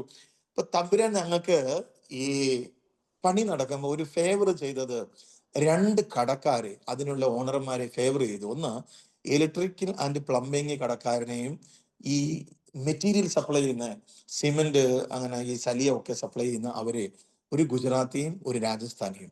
അപ്പൊ ഇദ്ദേഹത്തിനോട് ഞാൻ പറഞ്ഞു, എന്റെ കയ്യിൽ ഒന്നിച്ച് പൈസ തരുന്നില്ല, ഞാൻ കുറേശ്ശെ തരാം. അദ്ദേഹം പറഞ്ഞു, എന്ത് സാധനം വേണമെങ്കിലും കൊണ്ടുപോകോ, എനിക്ക് കുറേശ്ശെ കുറേശ്ശെ തന്നാൽ മതി. അതാണ് ദൈവപ്രവൃത്തി. അങ്ങനെ കുറേശ്ശെ കുറേശ്ശെ ആ സാധനങ്ങളൊക്കെ മേടിച്ച് ഞാൻ ഈ ബിൽഡിംഗ് കൺസ്ട്രക്ഷന് ഒരു വലിയ ഭയങ്കര അതിഭക്തനായ ഒരു മനുഷ്യനെ ഏൽപ്പിച്ചു. എന്നെ സംബന്ധിച്ചിടത്തോളം എനിക്ക് ഈ പ്രാർത്ഥിക്കുന്നവരെ, ദേവദാസന്മാരും ഒക്കെ ഭയങ്കര സ്നേഹവും ബഹുമാനവും, ഞാൻ അവരെ തമ്പുരാന്റെ സ്ഥാനത്താണ് കാണുന്നത്. അപ്പൊ ഇദ്ദേഹം ഒരു അത്യാവശ്യം ആ, പ്രാർത്ഥനയുള്ള ഒരു മനുഷ്യൻ. ഇദ്ദേഹം ആ, അത്യാവശ്യം സുവിശേഷ വേലയെ സപ്പോർട്ട് ചെയ്യുക, പല വില്ലേജുകളിൽ പോകുക, അങ്ങനെയൊക്കെ ചെയ്യുന്നൊരു മനുഷ്യനാണ്. അദ്ദേഹത്തെ ഞാൻ ഈ കോൺട്രാക്ട് ചെയ്യാൻ ഏൽപ്പിച്ചു. അപ്പം സത്യം പറഞ്ഞാൽ ഞാൻ ഈ ബിൽഡിംഗ് കൺസ്ട്രക്ഷൻ നടക്കുമ്പോൾ എൻ്റെ നാട്ടിൽ എൻ്റെ അപ്പനും അമ്മയും താമസിച്ചുകൊണ്ടിരുന്ന വീടും സ്ഥലവും ഒക്കെ വാളകം സർവീസ് സഹകരണ ബാങ്കിൽ, അതായത് അറക്കൽ സർവീസ് സഹകരണ ബാങ്കിന്റെ ബ്രാഞ്ച് അത്, അവിടെ കൊണ്ട് ഈ ലോൺ എടുത്ത്, എനിക്ക് ഒരല്പം സ്ഥലം നാട്ടിലുണ്ട്, അതെല്ലാം ഞാൻ ഈ സർവീസ് സഹകരണ ബാങ്കിൽ ലോൺ വെച്ചിട്ടൊക്കെ ഞാൻ ഈ പൈസ കൊണ്ടുവന്ന് ഇദ്ദേഹത്തിന് കൊടുക്കുന്നത്, കൺസ്ട്രക്ഷൻ നടക്കുക. നമ്മുടെ ഏറ്റവും വലിയ ആഗ്രഹം ഇമ്പോർട്ടന്റ് എങ്ങനെയും അവിടുന്ന് നമ്മുടെ ഇൻവെന്റ്സിനെ ഇങ്ങോട്ട് ഷിഫ്റ്റ് ചെയ്യുക. അപ്പം ഇദ്ദേഹത്തിന് അറിയാം ഞാൻ നാട്ടിൽ പോകുന്നത്, ഞാൻ പിന്നെ ആണെങ്കിൽ ലോൺ എടുക്കുന്നത്, പൈസ കൊടുക്കുന്നത്, ഇതെല്ലാം ഇദ്ദേഹത്തിന് അറിയാം. അപ്പം ഇദ്ദേഹം ഞാനുമായിട്ടുള്ള ഒരു കരാർ എന്ന് പറഞ്ഞാൽ, ആക്ച്വലി എഗ്രിമെന്റ് ഒന്നും ഞങ്ങൾ രജിസ്റ്റർ ചെയ്യുകയോ അല്ലെങ്കിൽ എഴുതി ഒന്നും ചെയ്തില്ല. ദൈവനാമത്തിൽ വിശ്വസിച്ച് ഞങ്ങൾ അങ്ങ് തുടങ്ങി. പക്ഷേ ഇദ്ദേഹം ഒരു ഭയങ്കര കുതന്ത്രനായ മനുഷ്യനായിരുന്നു. ഞാൻ ഇദ്ദേഹത്തെ വിശ്വസിച്ചു, ഹൃദയം തുറന്ന് വിശ്വസിച്ചു. ഇദ്ദേഹം എന്നോട് പറഞ്ഞ കണ്ടീഷൻ സ്ക്വയർ ഫീറ്റ് അളന്നിട്ട് നമുക്ക് അതിന് പേയ്മെന്റ് ചെയ്യാമെന്നായിരുന്നു. പക്ഷേ ഇദ്ദേഹത്തിന് ഞാൻ പൈസ കൊടുത്തു. ഇദ്ദേഹം ഇടയ്ക്ക് വെച്ച് പണി നിർത്തി. കാരണം ഇദ്ദേഹം ഞാനിപ്പം 2 ലക്ഷം രൂപ അല്ലെങ്കിൽ 5 ലക്ഷം രൂപ അദ്ദേഹത്തിന്റെ കൊടുത്ത, അദ്ദേഹം പിന്നെ കുറച്ച് ദിവസത്തേക്ക് വരികയില്ല, പണി ചെയ്യിക്കുകയില്ല. അങ്ങനെ ആയപ്പോൾ ഒരുപാട് ലേറ്റ് ആവാൻ തുടങ്ങി. ഞങ്ങൾ തമ്മിൽ മുഷിഞ്ഞ് സംസാരിച്ചു. ഞാൻ അദ്ദേഹത്തിനോട് പറഞ്ഞു, ഒരു കാര്യം ചെയ്യും, എനിക്ക് സ്ക്വയർ ഫീറ്റ് അളക്കൂ, സ്ക്വയർ ഫീറ്റ് അളന്നിട്ട് ഞാൻ എത്ര രൂപ തന്നിട്ടുണ്ട്, ഇനി ഞാൻ എത്ര രൂപ തരണം. സത്യം പറഞ്ഞാലുണ്ടല്ലോ, ഈ എനിക്ക് കൺസ്ട്രക്ഷനെ കുറിച്ച് അറിയത്തില്ല, എങ്ങനെയാണ് ഒരു ഐഡിയ ഇല്ലാത്ത മനുഷ്യനാ. അപ്പൊ എൻ്റെ അടുത്ത് എൻ്റെ ഒരു ഫ്രണ്ട്, ഒരു എഞ്ചിനീയർ ഉണ്ട്. അപ്പൊ ഇദ്ദേഹം അളക്കാൻ തയ്യാറല്ല. ഞാൻ ആ എഞ്ചിനീയറെ വിളിച്ച് അളന്നു. സത്യം പറഞ്ഞാൽ ഇദ്ദേഹം എൻ്റെ അടുത്ത് നിന്ന് 11 ലക്ഷം രൂപ എക്സ്ട്രാ മേടിച്ചു. 11 ലക്ഷം രൂപ എക്സ്ട്രാ മേടിച്ചിട്ട് പകുതി പണി ജൂലൈ മാസം, ആക്ച്വലി ഷീറ്റ് ഇടണം. ഇതിനകത്ത് ഈ JSWന്റെ ഷീറ്റ് ആയിട്ടിരിക്കുന്നത്, അലൂമിനിയം ഷീറ്റ്. ഒരു പകുതി ഷീറ്റ് ഇട്ടിട്ട് പകുതി ഷീറ്റ് ഇടാതെ ഈ മനുഷ്യൻ പോയി. മുഴുവനും മഴ നനഞ്ഞ് നനഞ്ഞ് നശിച്ച് ഈ പൈപ്പുകളൊക്കെ തുരുമ്പടിക്കാൻ തുടങ്ങി. ഞാൻ ഇദ്ദേഹത്തിനോട് പറഞ്ഞു, എങ്ങനെയും വന്നൊന്ന് ചെയ്തതാ. പക്ഷെ ഇദ്ദേഹം പൈസയും തരത്തില്ല, ഇദ്ദേഹം വരാനും തയ്യാറല്ല. എന്നിട്ട് ഇദ്ദേഹം എൻ്റെ പേരിൽ കൊണ്ട് ഒരു അഡ്വക്കേറ്റിന്റെ ഒരു ഒരു ഒരു ലെറ്റർ ഒക്കെ എനിക്ക് അയച്ചു. ഞാനും തിരിച്ചൊരു ലെറ്റർ ഒക്കെ കൊടുത്തു. തമ്പുരാന്റെ സന്നിധി ഞാൻ പ്രാർത്ഥിച്ചു, കർത്താവേ, ഞാൻ ഇത് കടം മേടിച്ചുകൊണ്ട് വന്ന പൈസയാ. തമ്പുരാൻ എന്നോട് പറഞ്ഞു, നീ ഇനി അവനോട് ചോദിക്കരുത്, അതേപോലെ തന്നെ നീ ഇനി അവനെ വെച്ച് പണിയിക്കുകയും ചെയ്യരുത്. സത്യം പറഞ്ഞാൽ അന്ന് മുതൽ ബാക്കിയുള്ള പണി ഞാനൊരു കോൺട്രാക്ടറായി, ഒരു പണിക്കാരനായി, ഒരു ആർക്കിടെക്റ്റായി, അന്ന് മുതൽ മേഴ്സി ഹോമിന്റെ എല്ലാ പണിയും, ഇവിടെ എന്ത് കൺസ്ട്രക്ഷൻ വർക്ക് ഉണ്ടോ അതെല്ലാം ഞാൻ തന്നെ ദൈവസന്നിധിയിൽ ഇരുന്ന് അത് അപ്പനോട് ചോദിച്ച് അതിന്റെ പ്ലാൻ വരച്ച് ഞാൻ തന്നെ ലേബർമാരെ വിളിച്ച് പണി. ഇപ്പൊ നമ്മുടെ ഒരു ക്യാൻസർ പാലിയേറ്റീവ് കെയർ സെന്ററിന്റെ പണി നടക്കുന്നുണ്ട്. അതിന്റെ ആർക്കിടെക്റ്റും ഞാൻ, അതിന്റെ കോൺട്രാക്ടറും ഞാനാ. അപ്പൊ ഞാൻ പറഞ്ഞത്, മേഴ്സി ഹോമിനെ നടത്തുന്നത് സ്വർഗമാണ്. പലപ്പോഴും പല വെല്ലുവിളികളും ആ ആ, ഇല്ലായ്മ, ശൂന്യത എത്രയോ പ്രാവശ്യം ജീവിതത്തിൽ വന്നിട്ടുണ്ട്. പക്ഷെ തമ്പുരാന്റെ ഫേവർ, തമ്പുരാന്റെ കരം, ഇത്രത്തോളം ദൈവം ഞങ്ങളെ നടത്തി. ഞാൻ ഇവിടുന്ന് റോഡിൽ കിടന്ന ആൾക്കാരെ ഇവിടെ കൊണ്ടുവന്ന് സംരക്ഷിച്ച് അവരെ സൗഖ്യമാക്കി, അവര് നോർമലായി, അവരെ കല്യാണം കഴിച്ചു കൊടുത്തിട്ടുണ്ട്. കൊല്ലം പുറ്റിങ്ങലുള്ള രാധാകൃഷ്ണൻ എന്ന് പറയുന്ന ഒരു പയ്യനും കർണാടകത്തിലുള്ള പൂർണിമ എന്ന് പറഞ്ഞ പെണ്ണിനും ഞങ്ങൾ വിവാഹം കഴിച്ചു കൊടുത്തു. അവർ സുഖമായി ജീവിക്കുന്നു. നമ്മുടെ ഇവിടുത്തെ മേഴ്സി ഹോമിൽ കുഞ്ഞുങ്ങൾ കല്യാണം കഴിച്ചിട്ടുണ്ട്. എനിക്ക് മൊത്തം 11 കൊച്ചുമക്കളുണ്ട്. ആ 11 കൊച്ചുമക്കള്, മൊത്തം 772 പേരുണ്ട് ഇമ്മാനുവൽ മേഴ്സി ഹോം കുടുംബത്തിനകത്ത്. ഞങ്ങൾ 772 പേരെ റോഡിൽ നിന്ന് റിസ്ക് ചെയ്തിട്ടുണ്ട്. ഇവിടെ വന്ന് ഞങ്ങള് 387 പേരെ തിരിച്ച് നോർമലാക്കി. ഈ പത്തറ്റിക് കണ്ടീഷനിൽ ഇരുന്നവരെ, കാല് മുറിക്കണമെന്ന് പറഞ്ഞവരെ, കൈ മുറിക്കണമെന്ന് പറഞ്ഞവരെ, മാനസിക നില തെറ്റിയവരെ ഞങ്ങൾ ഇവിടെ കൊണ്ടുവന്ന് ട്രീറ്റ്മെന്റ് ചെയ്ത് അവരെ തിരിച്ച് അവരുടെ വീടുകളിൽ എത്തിച്ചു. ഇന്ത്യയുടെ വിവിധ സ്റ്റേറ്റുകളിൽ 78ഓളം പേര് ഇവിടെ വന്ന് മരിച്ചുപോയി. അതില് ക്രിസ്ത്യൻ ആണെങ്കിൽ ക്രിസ്ത്യൻ ആചാരപ്രകാരം, ഹിന്ദു ആണെങ്കിൽ അങ്ങനെ, മുസ്ലിം ആണെങ്കിൽ അങ്ങനെ. അങ്ങനെ തന്നെ അവരുടെ അന്ത്യവിധി അവർക്കൊരു നല്ല ആ, അന്ത്യയാത്ര കൊടുക്കാൻ സർവശക്തനായ ദൈവം ഞങ്ങൾക്ക് കൃപ തന്നു.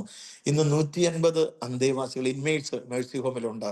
സ്നേഹത്തോടെ, സാഹോദര്യത്തോടെ, സൗഹൃദത്തോടെ ഇവിടെ കഴിയുന്നു. ഇവിടുന്ന് ആർക്കും പുറത്തു പോകാൻ ഇഷ്ടമില്ല. നമ്മുടെ ഏറ്റവും വലിയ കാര്യം, നമ്മൾ ഇവരെ കൗൺസിൽ ചെയ്യുക, വീട്ടുകാരെ കണ്ടെത്തുക, തിരിച്ചാക്കുക. പല വീട്ടുകാരെ നമ്മൾ കോണ്ടാക്ട് ചെയ്യുമ്പോൾ ചിലര് വീട്ടുകാരെ എടുക്കാൻ തയ്യാറല്ല. കാരണം ഒന്നുകിൽ ഞങ്ങളുടെ അടുത്ത് ഈ ചുമന്ന തെരുവിൽ നിന്ന് കൊണ്ടുവന്നിട്ടുള്ള സ്ത്രീകളുണ്ട്. 20 വയസ്സ്, 25 വയസ്സ്, 30 വയസ്സ്. അവരെ പലപ്പോഴും സ്നേഹം നടിച്ച്, ഒന്നുകിൽ അയൽവക്കക്കാരനായിരിക്കും, അല്ലെങ്കിൽ ജോലി ചെയ്ത സ്ഥലത്തു നിന്നുള്ളതായിരിക്കും. ബംഗാള്, UP, ആന്ധ്ര, കർണാടക, ഒറീസ, ഇങ്ങനെയൊക്കെയുള്ള സ്ഥലത്തുനിന്ന് സ്ത്രീകളെ സ്നേഹം നടിച്ച് ബോംബെ കൊണ്ടുവന്ന് ചുമന്ന തെരുവിൽ വിൽക്കുന്ന എത്രയോ പേരുണ്ടെന്നറിയാവോ? അങ്ങനെ 7 സ്ത്രീകൾ മെഴ്സിഫോമിലുണ്ട്. ഒരു ഉഷാ ദേവി എന്ന് പറയുന്ന ഒരു പെണ്ണ് UP-കാരിയാ. പുള്ളിക്കാരത്തി UP-യിലുള്ള അവരുടെ വീട്ടിനടുത്തെ ഒരു ആ, നമ്മുടെ അംഗനവാടി പോലത്തെ സ്ഥലത്തെ ടീച്ചറായിരുന്നു പുള്ളിക്കാരത്തി. ഒരു അംഗനവാടി പോകുന്ന സമയത്ത് അയൽവക്കക്കാരൻ ലൈൻ അടിച്ചു. അവന് ബോംബെയിൽ എന്തോ ഈ സെൻട്രിങ്ങിന്റെ വർക്കിന്റെ പണി എന്തോ ചെയ്യുന്നതായിരുന്നു. ബോംബെ കൊണ്ടുവന്നു. അവളെ 4 ലക്ഷം രൂപയ്ക്ക് ചുവന്ന തെരുവി വിറ്റു. ചുവന്ന തെരുവി വിറ്റ് അവള് 7 8 മാസം അതിനകത്ത് വളരെ ആ, ആ, യാതന അനുഭവിച്ചു. അങ്ങനെ ഒരു UP-കാരൻ ഡ്രൈവർ അവിടെ കസ്റ്റമറായിട്ട് പോയപ്പോൾ ഇവളെ കണ്ടു പരിചയപ്പെട്ടു. ഇവളെ അവിടെ നിന്ന് ഇറക്കി പനവേൽ കൊണ്ടുവന്നു. പനവേൽ പോലീസ് എന്റെ അടുത്ത് കൊണ്ടുവരുമ്പോ ഇവള് ടോപ്പ് മാത്രമേ ഇട്ടിട്ടുള്ളൂ.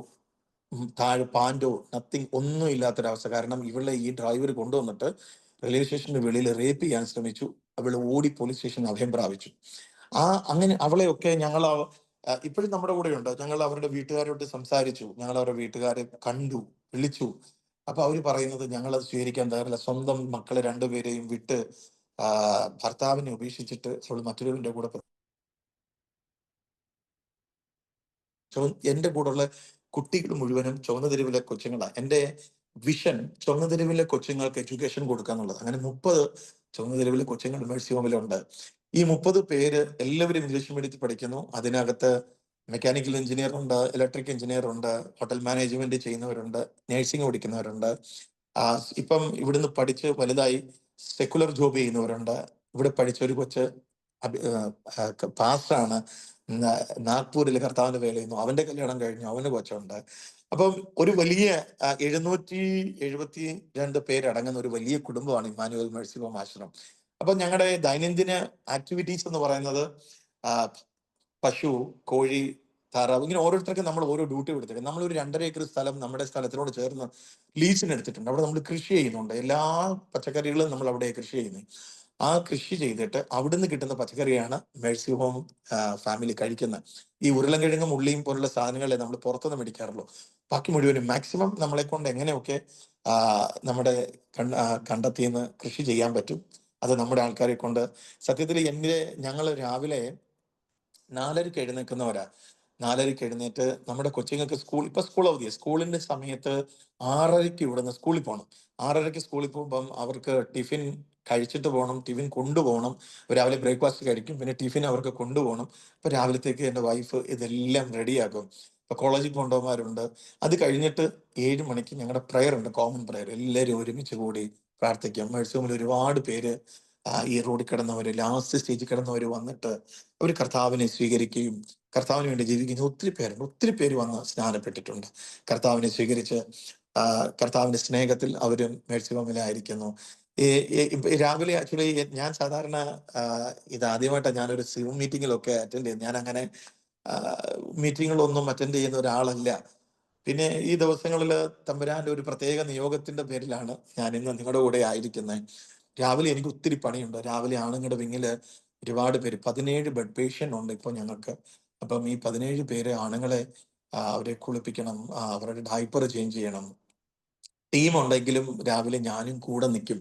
ഞാൻ അവരുടെ കൂടെ നിൽക്കുമ്പോൾ മറ്റുള്ളവർക്ക് ഒരു പ്രചോദനമാണ്, അവർക്ക് ഭയങ്കര സന്തോഷമാണ്. ലേഡീസ് വിങ്ങില് വൈഫ് പോയി നിൽക്കും. വൈഫ് മാക്സിമം എല്ലാ കാര്യങ്ങളും പുള്ളിക്കാരത്തി ചെയ്യുന്നത്. പുള്ളിക്കാരത്തി ആക്ച്വലി ഓൾ ഇൻ വൺ ആ മേഴ്സി ഹോമിന്റെ. ഇവിടുത്തെ സൂപ്പർവൈസറാണ്, നേഴ്സാണ്, ഡോക്ടറാണ്, ഇവിടുത്തെ കിച്ചണിലെ കുക്കാണ്, ഇവിടുത്തെ എല്ലാമായ മമ്മിയാണ് എൻ്റെ വൈഫ്. എനിക്ക് 3 കൊച്ചുങ്ങള്, അവരും എല്ലാവരും ചേർന്ന് മേഴ്സി ഹോമിനെ മേഴ്സി ഹോമിൽ ആ, ആയിരിക്കുന്നു. ഈ കുടുംബമാണ് എൻ്റെ ഏറ്റവും വലിയ സപ്പോർട്ട്. ഫാമിലി എന്നെ സപ്പോർട്ട് ചെയ്യുന്നതുകൊണ്ട് മാത്രമാണ് എനിക്ക് ഈ ശുശ്രൂഷയിൽ നിൽക്കാൻ കഴിയുന്നത്. കാരണം എത്രയോ പ്രതിസന്ധി വന്നപ്പോൾ സത്യം പറഞ്ഞാൽ എൻ്റെ കൊച്ചുങ്ങളൊക്കെ എന്നെ ഒത്തിരി അഡ്ജസ്റ്റ് ചെയ്തിട്ടുണ്ട്. സ്കൂളിൽ നിന്നൊക്കെ അവർക്ക് പിക്നിക്കിന് പോകാനൊക്കെ നോട്ടീസ് കൊടുക്കുമ്പോൾ എന്നോട് ചോദിക്കും, പപ്പ. ഞാൻ പറയും, മക്കളെ, നിങ്ങൾ പോവുകയാണെങ്കിൽ മേഴ്സി ഹോമിലെ കൊച്ചുങ്ങൾ പോകണം. അതുകൊണ്ട് സ്കൂൾ അടയ്ക്കുമ്പോൾ മേഴ്സി ഹോമിലെ കൊച്ചുങ്ങളെ കൊണ്ട് പപ്പ എവിടെയെങ്കിലും കൊണ്ടു. അങ്ങനെ ഞാൻ സത്യം പറഞ്ഞാൽ മേഴ്സി ഹോമിലെ കൊച്ചുങ്ങളെ കൊണ്ട് ആ, എല്ലാ വർഷവും എവിടെയെങ്കിലും ഒക്കെ ഞാൻ അവരെ കൊണ്ടുപോകും. ഇപ്പൊ തന്നെ ഈ ദിവസങ്ങളിൽ ഞങ്ങൾ അവരെ കൊണ്ടുപോകാനുള്ള ഒരു പ്ലാനും പദ്ധതിയും ഒക്കെയാ. കാരണം ഈ ചുവന്ന തെരുവിലെ കൊച്ചുങ്ങളെ ഗവൺമെന്റ് റൂൾ അനുസരിച്ച് നമ്മുടെ 20 കൊച്ചുങ്ങളെ ആർക്ക് സിംഗിൾ പേരൻസ് ഉള്ളത്, അമ്മമാരുള്ളത്. അപ്പൊ അവരെ 15 ദിവസത്തേക്ക് അവരെ വിടണം. പക്ഷെ കൊച്ചുങ്ങൾക്ക് ആർക്കും പോകാൻ താല്പര്യമില്ലാത്തവരാ. അപ്പം കൊച്ചുങ്ങള് 15 ദിവസത്തെ അവധിയുണ്ട് അവർക്ക്. ബാക്കി കൊണ്ടുപോകാൻ പറ്റാത്തവർ എൻ്റെ കൂടെ ഉണ്ട്. അപ്പം ഞങ്ങൾ ഈ ദിവസങ്ങളിൽ അവരെ ഒന്ന് പുറത്തു കൊണ്ടുപോകാൻ ആഗ്രഹിക്കുന്നു. പ്രിയ ദൈവമക്കളെ, നിങ്ങൾ ഈ മേഴ്സി ഹോമിന് വേണ്ടി പ്രാർത്ഥിക്കണം. നിങ്ങളുടെ പ്രാർത്ഥന ഞങ്ങൾക്ക് ഏറ്റവും അനുഗ്രഹവും ദൈവപ്രവർത്തിക്കും കാരണമാണ്. ഇത് നടക്കുന്നത് തമ്പുരാന്റെ മഹാകരുണ കൊണ്ടാണ്. ആക്ച്വലി ഈ എൻ്റെ ലൈഫിലെ ഒരു എക്സ്പീരിയൻസ്, ഈ മാർച്ച് 25 കഴിഞ്ഞ മാർച്ച് 25 നമ്മുടെ 15 വർഷം കംപ്ലീറ്റ് ചെയ്തു. ഈ 15 വർഷം സത്യം പറഞ്ഞാല് മേഴ്സി ഹോം തമ്പുരാന്റെ കൃപ കൊണ്ട് നടക്കുന്ന, തമ്പുരാന്റെ മഹാദയ കൊണ്ട് നടക്കുന്ന ഒരു സ്ഥാപനമാണ്. ഞാൻ ഒരു സംഘടനയിലും പോയി കൈനീട്ടാറില്ല. ഞാൻ ഒരിടത്തും എൻ്റെ ഇന്നു വരെ ഞാൻ എങ്ങും പോയി ആരോടിലും എന്നെ സഹായിക്കണമെന്ന് പറഞ്ഞിട്ടില്ല. ഞാൻ അപേക്ഷിക്കുന്നത് എന്നോട് ചെയ്യാൻ പറഞ്ഞ എൻ്റെ അപ്പനോടാ. അപ്പൊ എന്നോട് അപ്പൻ ചെയ്യാൻ പറയുമ്പോൾ എൻ്റെ അപ്പനല്ലേ അതിന്റെ ഫുൾ ഉത്തരവാദിത്വവും ക്രെഡിറ്റും. അപ്പൊ എൻ്റെ അപ്പൻ എനിക്ക് വേണ്ടുന്നതൊക്കെ, പലപ്പോഴും പ്രതിസന്ധികളുണ്ട്. സ്കൂളിലെ ഫീസ് അടക്കണം, 30 കുട്ടികളുടെ ഫീസ്, കോളേജിലെ ഫീസ്, നഴ്സിംഗ് കോളേജിലെ fees, current bill, food. Daily 450 പേരുടെ ഫുഡ് ഞങ്ങളുടെ കിച്ചണിൽ ഉണ്ടാകണം. അപ്പം അതിന് വേണ്ടുന്ന ക്വാണ്ടിറ്റി, ഒരു നേരം ഇവിടെ ഒരു നേരത്തെ ആഹാരത്തിന് 12 കിലോ അരിയാ ഒരു നേരത്തേക്ക് ഇവിടെ ഇടുന്നേ. അപ്പം ഒരു മാസം എത്ര കിലോ അരി വേണം, എത്ര കിലോ ഗോതമ്പ് വേണം.